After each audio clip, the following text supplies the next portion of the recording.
Hi all. അപ്പോൾ നമ്മുടെ civil police ഓഫീസറുടെ വേക്കൻസിയുമായി ബന്ധപ്പെട്ട ഒരു വീഡിയോ ആയിട്ടാണ് നമ്മളിന്ന് വന്നിരിക്കുന്നത്. അപ്പോൾ നിങ്ങൾക്കൊക്കെ സന്തോഷം നൽകുന്ന ഒരു വാർത്തയാണ്. നമ്മുടെ സിവിൽ പോലീസ് ഓഫീസറുടെ ഒരു ബൾക്ക് വേക്കൻസി, ഏകദേശം 1000-ഓളം വരുന്ന വേക്കൻസി ഉടനെ തന്നെ നമ്മുടെ സൈറ്റിൽ വരുന്നതായിരിക്കും. എല്ലാ ബറ്റാലിയനും കൂടിയിട്ടായിരിക്കും ഈ ഒരു വേക്കൻസി ഷെയർ ചെയ്യപ്പെടുന്നത്. അപ്പോൾ എപ്പോഴാണത് വരുന്നത്, എങ്ങനെയാണ് ബാക്കിയുള്ള കാര്യങ്ങളെന്നൊക്കെ നമുക്ക് ഒന്ന് ഡിസ്കസ് ചെയ്യാം. അതിനു മുമ്പ് നമ്മുടെ തൊഴിൽ വീതിയിൽ വന്നിട്ടുള്ള ഒരു വാർത്തയാണിത്.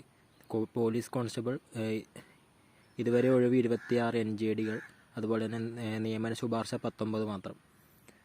അപ്പോൾ നമ്മുടെ പോലീസ് കോൺസ്റ്റബിളിൻ്റെ റാങ്ക് ലിസ്റ്റ് നിലവിൽ വന്നിട്ട് ഇപ്പം 4 മാസമായിട്ടുണ്ട്. അപ്പോൾ പുതിയ ഒരു ഒഴിവും റിപ്പോർട്ട് ചെയ്തിട്ടില്ല. കുറച്ച് NJDകൾ മാത്രമാണ് ഇതുവരെയായിട്ട് വന്നിട്ടുള്ളത്.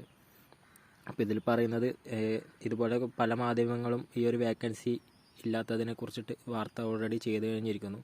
അപ്പോൾ ഇതിൽ മറ്റൊരു കാര്യം നിങ്ങൾക്ക് കാണാം. നമ്മൾ ഇതിൽ എഴുതിയിട്ടുണ്ട്, വരുമോ 1613 ഒഴിവ്. അതായത് നമ്മുടെ TP 1200 താൽക്കാലിക പരിശീലന തസ്തിക, അതുപോലെ തന്നെ മറ്റ് വേക്കൻസികളടക്കം ഒരു വലിയ വേക്കൻസി ഉടനെ തന്നെ നമ്മുടെ സൈറ്റിൽ വരാൻ സാധ്യത വളരെ അധികമാണ്. അപ്പോൾ നിങ്ങൾ ചില പേരെങ്കിലും അറിഞ്ഞിട്ടുണ്ടാകും. അതായത് ഈ നമ്മുടെ CPOൻ്റെ വേക്കൻസി, അതായത് ഈ 1200 വേക്കൻസിയിൽ വുമൻസിനും കുറച്ച് വേക്കൻസി പോകും. അതുപോലെ തന്നെ നമ്മുടെ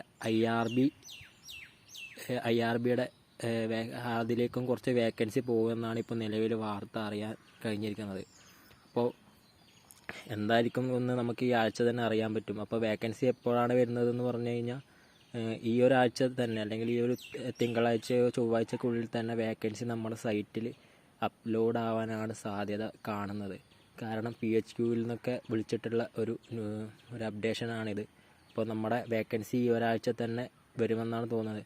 അപ്പോൾ ഏറ്റവും കൂടുതൽ വേക്കൻസി ഏത് ബറ്റാലിയനായിരിക്കും ആദ്യം തന്നെ കിട്ടുക എന്നുള്ളത് നമുക്ക് അപ്പോഴേ മനസ്സിലാവുള്ളൂ. പക്ഷേ എന്തുകൊണ്ടും സാധ്യത നമ്മുടെ MSPക്കൊക്കെ അത്യാവശ്യം നല്ല വേക്കൻസി ഉണ്ടാവാനാണ് സാധ്യത. എല്ലാ വർഷവും MSPക്ക് അത്യാവശ്യം നല്ല വേക്കൻസി തന്നെ ഉണ്ടാകാറുണ്ട്. അതുപോലെ നമ്മുടെ KAP5ന് അത്യാവശ്യം വേക്കൻസി കുറവായിരിക്കും എന്നാണ് തോന്നുന്നത്. കാരണം നിലവിൽ അത്യാവശ്യം വേക്കൻസി അവർക്ക് കിട്ടിയിട്ടുണ്ട്. അപ്പോൾ ഇപ്രാവശ്യം TP വരുമ്പോൾ ചിലപ്പോൾ അവർക്ക് കൂടാം, ചിലപ്പോൾ കുറയാം. അപ്പോൾ സാധാരണയായിട്ട് ഏറ്റവും കൂടുതൽ വേക്കൻസി കിട്ടുന്നത് MSPക്കായിരിക്കും. അപ്പോൾ ഇപ്രാവശ്യം അങ്ങനെ തന്നെ ആവാനായിരിക്കും സാധ്യത. SAPക്കൊക്കെ കഴിഞ്ഞ പ്രാവശ്യമൊക്കെ വേക്കൻസി വളരെ കുറവായിരുന്നു. അതുകൊണ്ട് തന്നെ ഇപ്രാവശ്യം വേക്കൻസി കിട്ടുമെന്ന് പ്രതീക്ഷിക്കാം. അപ്പോൾ ഇത്രയാണ് നമ്മുടെ വേക്കൻസിയെക്കുറിച്ചുള്ള അപ്ഡേഷൻസ്. അപ്പോൾ ഈ ആഴ്ച തന്നെ പറഞ്ഞതുപോലെ വേക്കൻസി വരാനാണ് സാധ്യത. അപ്പോൾ നിങ്ങൾക്ക് വീഡിയോ ഇഷ്ടപ്പെട്ടെങ്കിൽ ലൈക്ക് ചെയ്യുക.